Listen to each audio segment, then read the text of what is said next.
Hey, what's going on, everyone? Welcome again to another video. Is Some of you may have seen or may have heard me talking about MSFS 2024 in my last video. I finally got a hold of a Game Pass 1 month deal. I believe I paid like 11 euros for a month of Game Pass. So let's go ahead and load the simulator, which I got from the Windows Market or the Xbox uh, platform. Let's see how long this is gonna take. Yesterday it didn't take that much to load, which was good actually. It was not as bad as it was for some people on day one.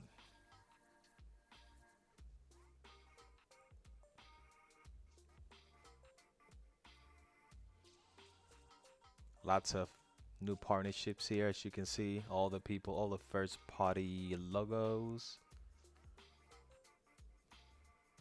and here we go. It's loading now.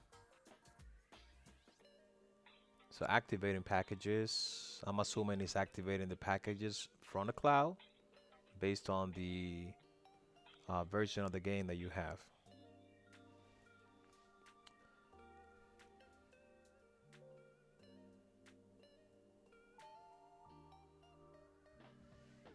So I was able to play around a little bit yesterday. It was just underwhelming to say the least.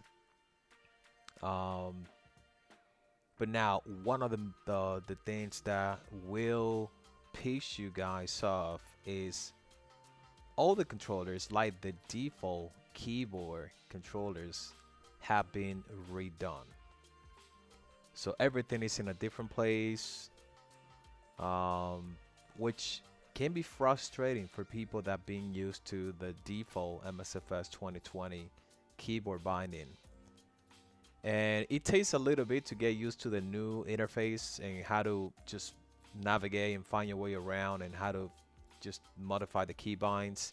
There's just a lot thrown at you at the same time under the controllers.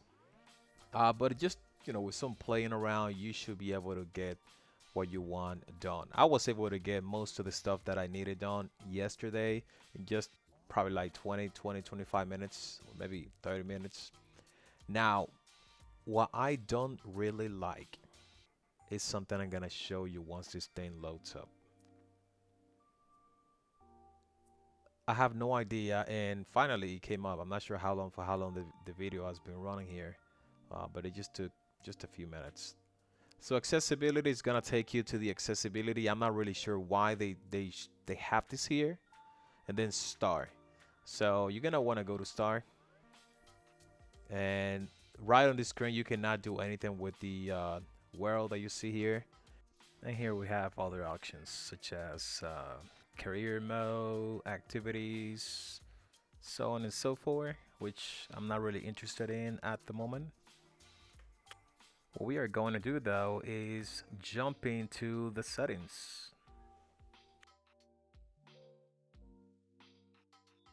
Okay, so these are the new settings where things are located right now. You got general, you got assistances, controls, accessibility, and VR settings.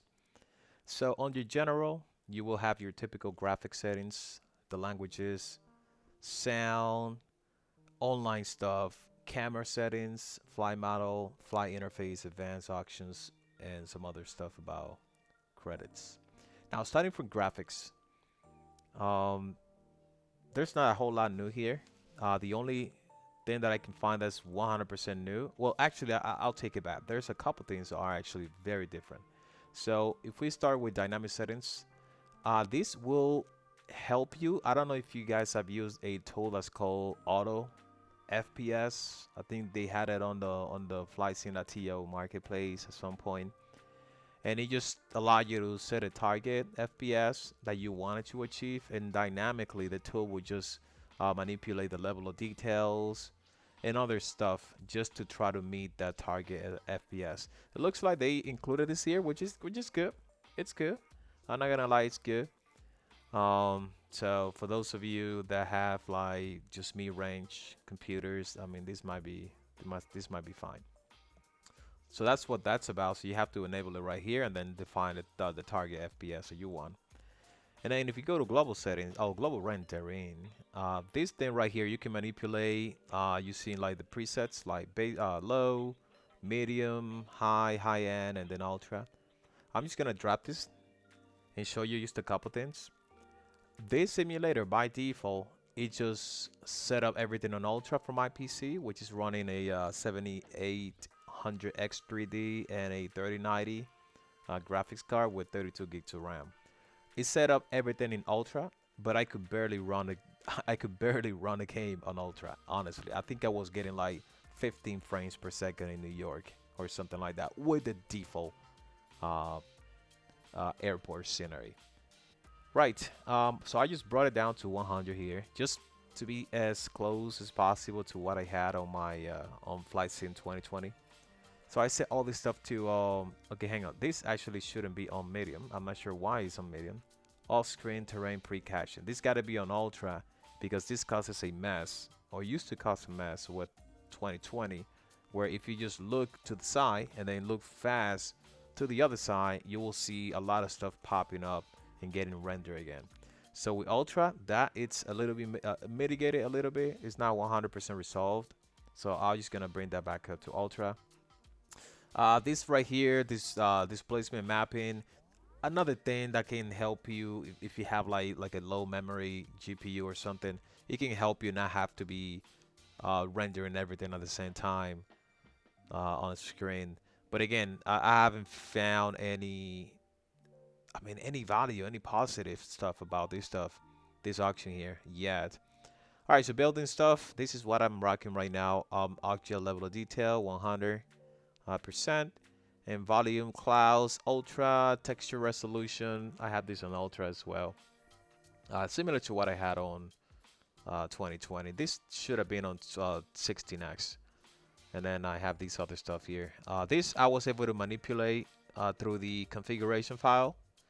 I used to have it be as sharp as possible. And what else do we have around here? That's that's pretty much about it. There's some other stuff like bloom. I don't see the bloom setting anymore under here. So by default, you're gonna have to put up with the default bloom they are forcing you to use. So motion blur, of course, that's gotta go off. The copy refresh rate, just keeping that up is really CPU intensive.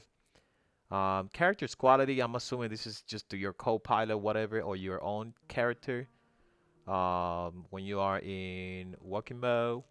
Anyway, traffic, airport quality, this is what Cheng is here. And I don't know who came up with this idea and who came up with this idea of breaking it down in this way. So let's start with traffic airport quality. Let's highlight or hover over it and see what it says here. It says adjust the density, quality, and display distance for airport traffic. This is basically maybe when you're approaching like short final, do you want to see stuff just being rendered at the airport, like the ground, vehicles, maybe other airplanes or whatever. You might want to set this to medium, I guess, or something like that. I don't really care, to be honest. But here's when things get funny and interesting. Air traffic. This is controlling whether or not you want a simulator to inject traffic en route. I don't want it because I'm using Beyond ATC, so I don't want a simulator to be handling that. But here's the problem. So let's see where it is. I think it's actually this one. Traffic, airport quality. So this one right here, let's just take a few steps back because I actually got a little bit confused here with all this stuff. But this right here is the problematic one. If you've set this to off, the simulator will not render any ground vehicles like those typical pushback, the pushback, any other vehicle that you usually see just driving around the airport, like service, like ground service vehicles. You won't see neither one of them. You might actually want a few of them so you can have some type of life on the airport. But if you set it to medium or to low, let's say, the freaking simulator will actually spawn ground aircraft on gates. Like, and it will just use those, generic models, and it'll just spawn them. But you don't want to have this, like these two things, you don't want them mixed up. Like in 2020, this was different.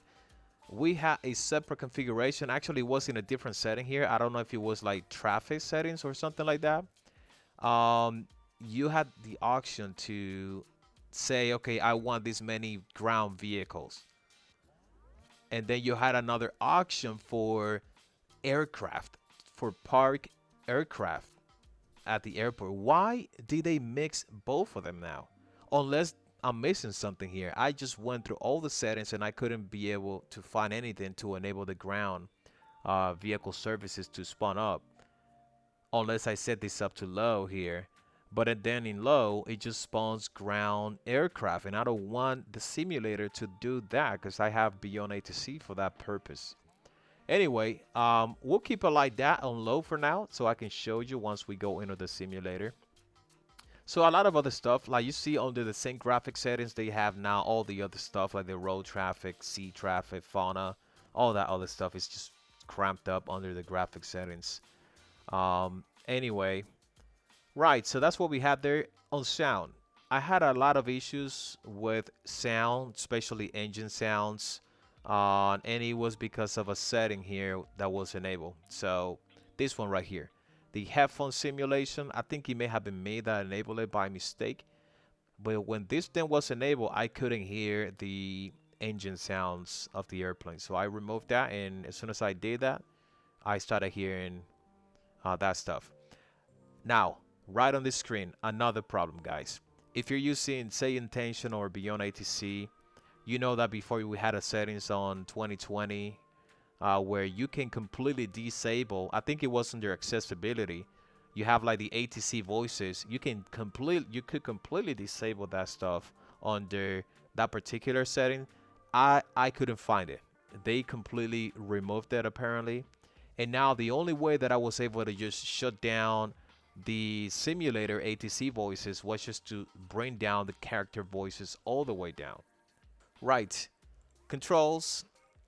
This is where things get funny, interesting, and confusing at the same time. I like the granularity that we have now to configure control inputs. Now, what it's a little bit janky or messy is especially if you're in virtual reality. If you're in virtual reality and all of a sudden you're just trying to set some inputs here, your headset usually, your VR headset, when you're not moving the control, it just kind of puts them on idle and they just disappear from your view. And then if you move your hands again, holding the control, you will see the controller again. I'm not sure if that's what's causing this behavior that I'm going to talk about right now. But here, when you're trying to configure like inputs on those controllers to be able to manipulate the aircraft with your VR controllers, you will see that the left and right controller just keeps appearing and disappearing, appearing and disappearing. And that is really annoying. I think I have a footage of that, which I'm going to show here at some point. You will be probably trying to select, for example, let's imagine this is your VR controller. Then you go here and try to find an input that you want to configure, then it disappears. And automatically, this stuff that you're looking for here is no longer applicable to the control because it's no longer even available here. And that just keeps oscillating on and on. That never happened to me when I am in Microsoft 2020. So that's probably a bug that they're gonna have to address. Really annoying. I was trying to just configure those controllers so I can just manipulate like the Copic interaction with the thumbstick and with the trigger, stuff like that, which by default, like the thumbstick are non-functional. You're not able to do absolutely anything with the thumbsticks, like for example manipulate the knobs, the heading bug or stuff like that.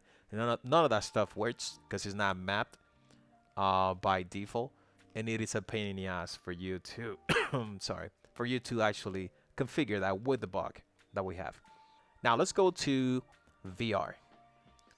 Look what we have in VR, and you let me know if they actually did anything to make VR experience better. To me, they did absolutely nothing. So you have your typical button here for you to switch over VR mode, and then you have like the controllers that you have bound for going into VR mode, stuff like that. To pull up the toolbar in VR mode, and in this case, it looks like I haven't bound anything yet. Camera reset, and the typical stuff that you have in a virtual reality. I'm not sure what this death does here. Let's see, a reminder of the shortcuts that allows moving the camera on each direction while in the cockpit. It is possible. Oh, I think this is the option for you to just zoom in VR mode, so you can see those displays or whatever. We also had that in 2020. So VR controller interaction. You have hold and toggle, and I guess this is for you to be able to manipulate your yoke or joystick with your VR controller. I don't care because I have my own peripherals. So like I have my own yoke and joystick, so I don't need that stuff. So change binding. If you want to change the VR binding, you just go to here and it's just gonna throw you back on the controller settings. Now VR settings. This is what I have, or what we have in 2024, which is a carbon copy of what we used to have, or what we have in 2020. So in 2020, these settings right here was under general settings and graphic settings. You have like an option to switch between VR and desktop mode. The only thing that they have done here is just move it under the VR settings here, which I guess is fine. And then you have the same stuff like dynamic settings. Do you have it enabled? Do you want to have it enabled?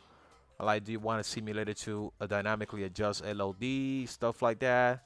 3D detail to hit a target FPS. And then you have your global settings here. And for my global settings, and you can see here that the interface is bug as hell as well. Let's see if I can reproduce that problem. No, I cannot reproduce it. So they were just colliding between each other. Anyway, this is what I have. I'm gonna scroll down slowly here, which is pretty much what is this? Controllers. Modify VR graphics option. All the default. Okay, anyway. This is pretty much the same. I have this enabled here in VR to see if it was going to give me like an FPS boost, but it didn't do anything that I could notice at least. Right, so aside from that, I have the audio level of detail 100%, a bunch of stuff in medium, and pre-caching in ultra, volumetric clouds in ultra, texture resolution in high, and then anisotropic filtering 16x, stuff like that. And I'm just gonna go scroll down so you see the rest here. So that's what I have. And the VR performance is way less than what I have in Microsoft 2020. I think the reason is because we are now being forced to use DirectX 12. I tried yesterday to add the variable on the user configuration file to include like or disable DirectX 12, but it didn't do anything. So they are actually enforcing the DirectX 12. The thing that I want to show you though is the fact that we no longer have the option here under this section to disable or enable DirectX 12. So if I show you here on the one for Microsoft Flight Sim 2020, you can see that we have this option here. I prefer DirectX 12, and clearly I'm not running 12 on 2020 because the impact on performance is just huge. So I just have a disable. So what I tried to do was to see if some of the bad performances in 2024 was because of the fact that we are now forced to use DirectX 12. So I just grabbed the same variable and I pasted here somewhere like so. However, it did not work. So it looks like they don't have anything on a simulator, just looking for this variable. So we're not able to disable it. So unfortunately, that did not work. So if I go to the marketplace and I go to my library, we no longer have the section like my content section, because clearly they don't have you to own your own content. They want to host it in the cloud, apparently. My library now is what they have. If you go to installed, stuff that I have installed, let's see. Select all. All right, so Beyond ATC. So this is just the Beyond ATC plugin, like the toolbar, most likely, that I have here. If I go to categories or try to go here or anywhere else, you can see that, well, let's see what we have in community. Absolutely nothing. So it's not showing anything. Absolutely anything. Apparently I don't have anything installed, and not apparently, that's exactly what's going on. So not installed, there's nothing there. Rent it. Look at this auction, guys. Look what these people are trying to do. They want to have you as a subscriber. They want you to be renting add-ons, or maybe buying them. Not buying them, just subscribing to them.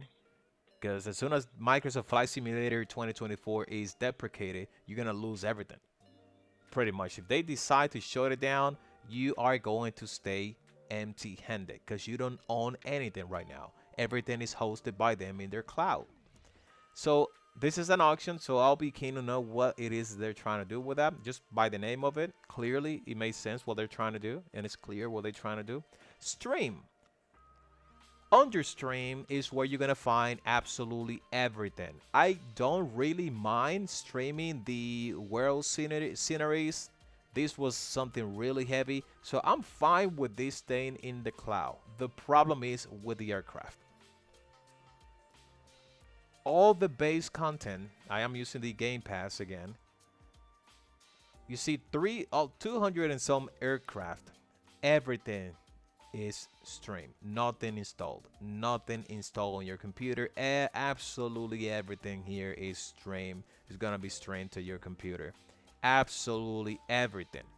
If you go to the Microsoft Flight 2020 installation folder, you go to packages, you will see, or you go, I think it's sim objects, and then you go to airplanes. You only will find some metadata about the airplanes that you've used so far, but you're not gonna find the files. So they are never installed. All right, so here's where you can find the, this is the new path for the Microsoft Flight Sim 2024, the one that you get through the, I guess, the Windows Marketplace. It's located here, so it's C drive, in my case, users, and then that's the user that you have on your computer. App data, local, packages, then Microsoft, that limitless, and then some other stuff. But as soon as you see limitless, that's the directory you want to find and open. Now from there, you're gonna go to local cache, and from local cache, that's where you're gonna find packages for the community folder, as well as the location for planes. Like in 2020, we will have the airplanes that were installed under sim object, and it'll show up here pretty much. But if I go ahead and highlight this thing right here and show you the size of this, you can clearly see there's nothing. No plane, no data for no plane has been downloaded, at least to this directory right here.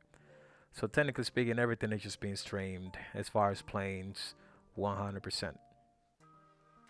So let's go ahead and load the simulator, because there's some other stuff that you have to see from here. And it looks like my TriCAR is actually working. Interesting. Let me pause it. So yeah, I think it was my TriCAR that was messing up the mouse cursor a while back. So right now the simulator is loading everything, as you can see on this view, and it's gonna just zoom in.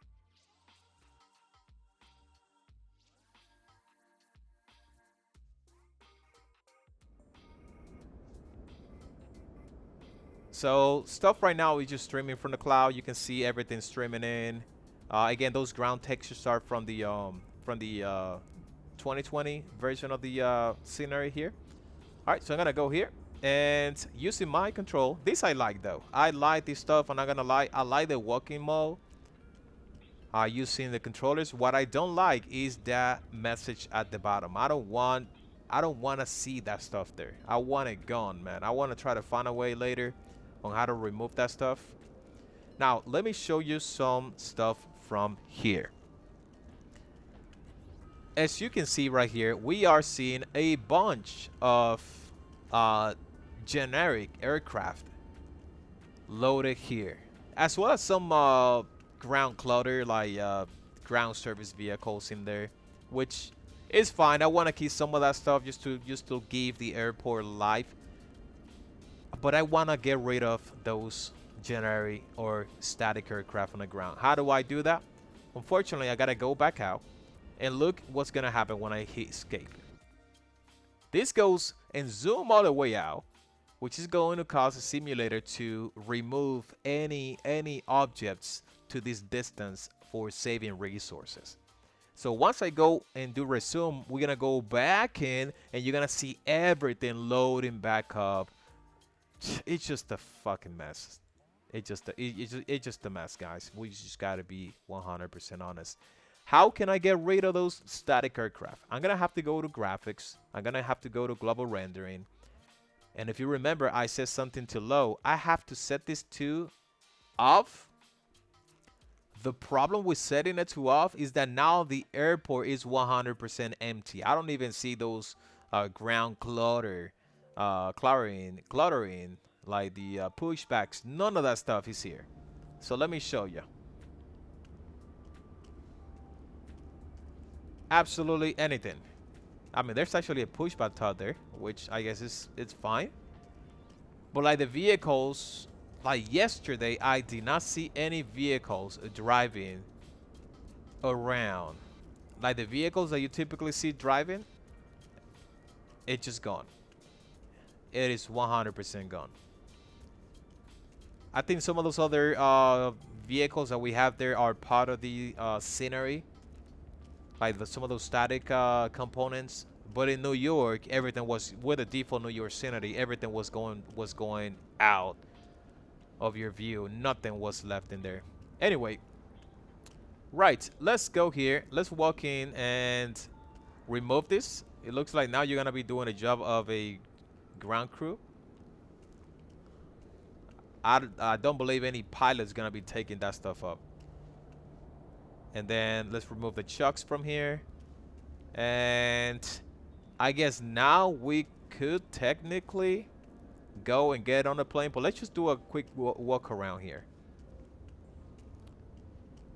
I think the only good thing that I found so far, like significant stuff that I like, is the I&I build Airbus. Like the 330, it looks pretty good. This one looks pretty good as well. So I like that stuff.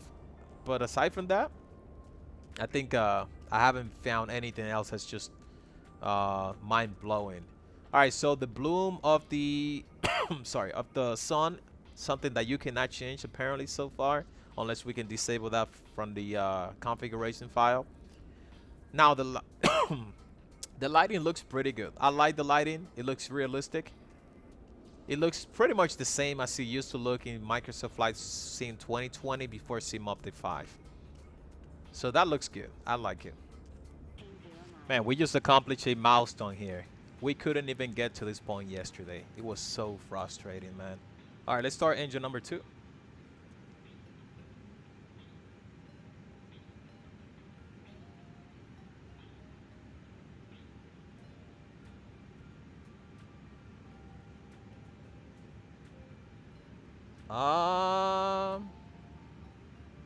What is GSX doing?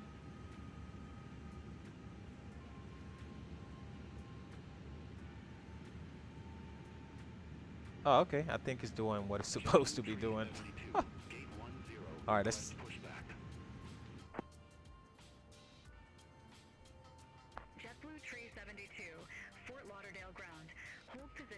Okay, I think we're having the same problem that we had yesterday. I thought it was because of that settings. But we have no engine sound. No engine sound, guys. JetBlue 372, Fort Lauderdale ground. Pushback approved. Face north. Pushback That's what you get when you're streaming 100% of everything. Not even the freaking sounds of an engine. We can enable the terrain. Does this thing works?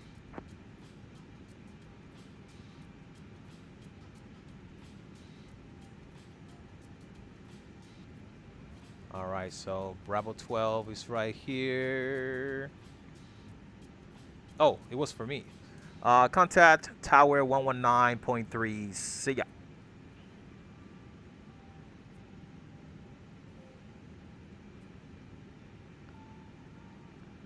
Tower, Spirit Winds 142. We are ready for departure. Holding shore. Bravo 12. No le va a gustar el holding shore, te lo puedo asegurar. Request not understood. Oh. Okay. Oh, look over there. Ooh, is that guy going to land?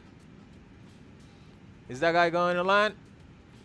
Oh yeah, that guy is landing. Oh no. I want to see this guy landing. There you go. Sweet.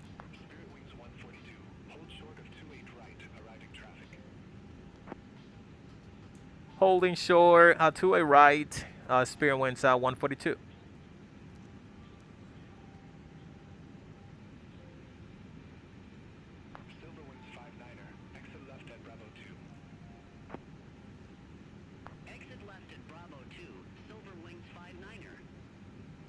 So departure is 1197. Spirit wings 142, runway 28 right, line up and wait. To a right, line up and wait. Spirit winds 142. All right, guys, so let's line up and wait.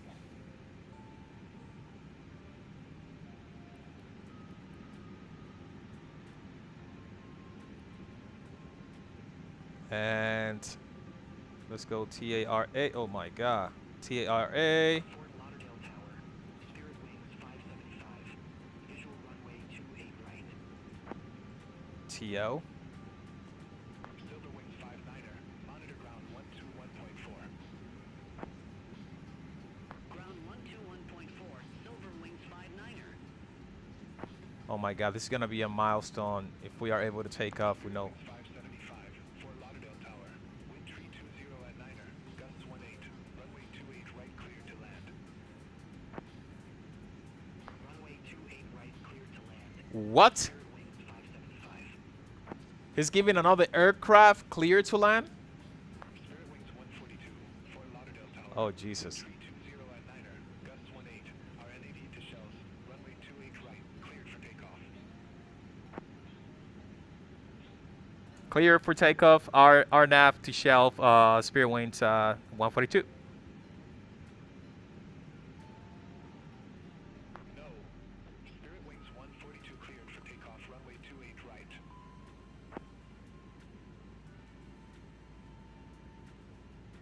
Clear for takeoff. Runway 28 right. Spirit winds 142. Spirit wings 237, hold position for traffic. Okay, so it looks like my throttle are not even 37. aligned. Southwest tree 45, hold position for traffic. V1 and rotate. Hold position for traffic, southwest tree 45. Positive rate. Gear up. Wings 237, ready for departure, runway 28 right.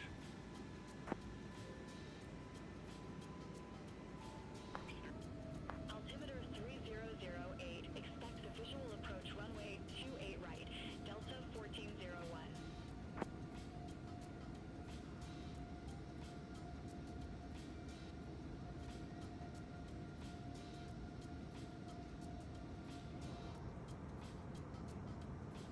United 723, turn right, heading 195, intercept the 28 right localizer, descend maintain 2000. Is there anything here that we don't have in MSFS 2020 so far? Nope. Looks almost identical from the air. 195, intercept the 28 All right, so let's figure out what's going on here. How do we change this guy to... 723. 23. Oh, it's the same thing, bro. American 1333. TARA. Heading 10 But I'm still seeing standby here. I don't know how to use this new panel honestly. ATC. Oh Jesus, it's right here. What? That's what we were missing. What? All right, we good guys. We good now. Descend and maintain 6,000 feet. Altimeter 3008 vectors for the approach. All right, guys. So I'm gonna leave you now with some footages of Microsoft flights in 2020 as we fly over the Bahamas. Um, the conclusion I have after playing the game for a couple of hours is that there were just too many stuff changed from the user interface point of view, which to me it's a downgrade from what we had in 2020. There was a lot of, I guess, design choices, mainly focused to the console users, so they are able to navigate easily with their controllers, not primarily something aimed at PC users. The interface that we have in 2020, to me, it's just perfect for PC. But again, that was the same interface that the simulator came up with back in 2020 before they started supporting the Xbox community or the Xbox platform. Right, from a graphical standpoint, I don't see anything to justify the pay upgrade or movement to 2024. I mean, we're talking at the least $70 or €80 for someone to get the game, either on Microsoft Store or in Steam, pretty much. And there's nothing that I can see uh, that justify that money right now. And as you know, everything is being streamed. I show you that you technically don't have any airports, any airplanes, anything hosted or saved in your computer locally. Everything is just being streamed from the cloud, at least for now. So I'm not really sure this simulator is at a place for someone to just go and purchase it if they already have 2020. That'll be just a waste of money. Let's just give Asobo and Microsoft the benefit of the doubt. Let's see how they are able to evolve the simulator, if anything. And I guess time will tell. Maybe a couple months from now, maybe 6 or a year, or God knows how long it'll take for them to bring this simulator to a proper state. This simulator was not ready to be released for, I guess, economics reason. They decided to just release it so they can start getting some revenue into the business. Anyway, that's all I have for now, and I will see you on the next one. Take care.